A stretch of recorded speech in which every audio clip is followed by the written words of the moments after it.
जय हिंद दोस्तों, आज हम बताएंगे कि आपको 22 फरवरी को हिंदी की कॉपी किस प्रकार से लिखनी है कि आपको पूरा का पूरा नंबर मिलेगा और एग्जामिनर आपका एक भी नंबर न काट पाए। तो आज की इस वीडियो में हम आपको यही बताएंगे।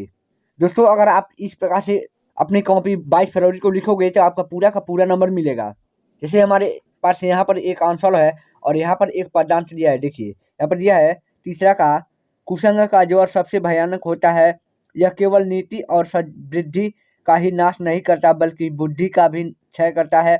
और किसी भी युवा पुरुष की संगति यदि बुरी होगी तो वह उसके पैरों में बधी चक्की के समान होगी, जो उसे दिन दिन अवनति के गड्ढे में गिराती जाएगी। और यदि अच्छी होगी तो सहारा देने वाली बाहों के समान होगी, जो उसे निरंतर उन्नति की ओर उठाती जाएगी। और इसमें जो है 3 क्वेश्चन दिया है और इसका आपको आंसर लिखना है। ठीक है, तो हम इसी को लिख करके आपको बताएंगे।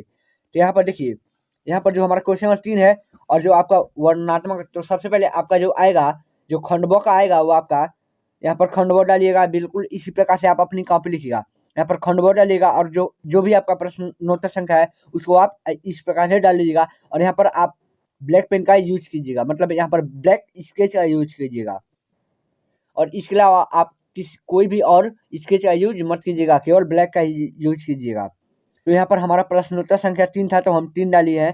और यहाँ पर ये क, जैसे यहाँ पर 2 देता है ना, जैसे 1 में 2 देता है यहाँ पर, तो यहाँ पर जैसे क दिया है और ख दिया है, इसमें से कोई एक ही करना होता है। तो इसमें से कोई एक, तो जैसे हम यहाँ पर क वाला लिखे हैं तो हम यहाँ पर डाल देंगे इसका थोड़ा सा पार्ट, जो शुरू का और अंतिम का डाल देंगे, तो कुसुम का जो डॉट डॉट डॉट जाएगी।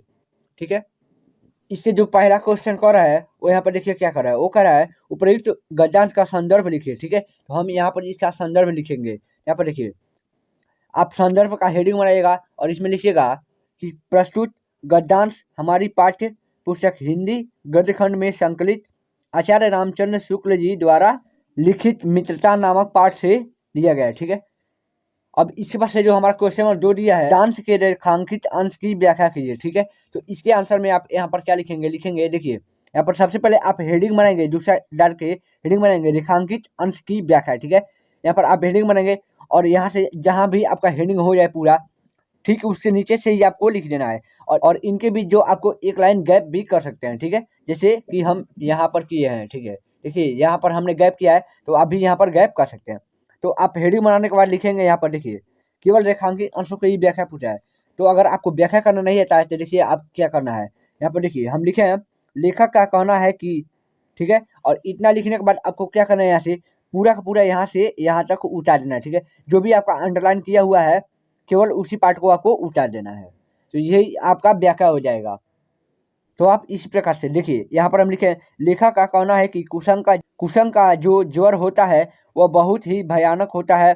यह सिर्फ नीति और सद्बुद्धि का ही नाश नहीं करता है बल्कि बुद्धि का भी नाश करता है। ठीक है, तो अपनी जो कॉपी बिल्कुल इसी प्रकार से लिखिए। यहाँ पर अच्छे से देख लीजिए कि आपको इसी प्रकार से अपनी हिंदी की कॉपी लिखना है 22 फरवरी को। तो अगर आप इस प्रकार से अपनी हिंदी की कॉपी लिखेंगे तो आपका भी जो है 70 में 70 नंबर बिल्कुल मिलेगा, अगर आप लिखे होंगे तो। दोस्तों, आप एक भी क्वेश्चन छोड़ करके मत जाइएगा, पूरा पूरा क्वेश्चन अटेंड कीजिएगा। तो चलिए मिलते हैं अब अगली ऐसी वीडियो में, तब तक के लिए जय हिंद दोस्तों, वंदे मातरम।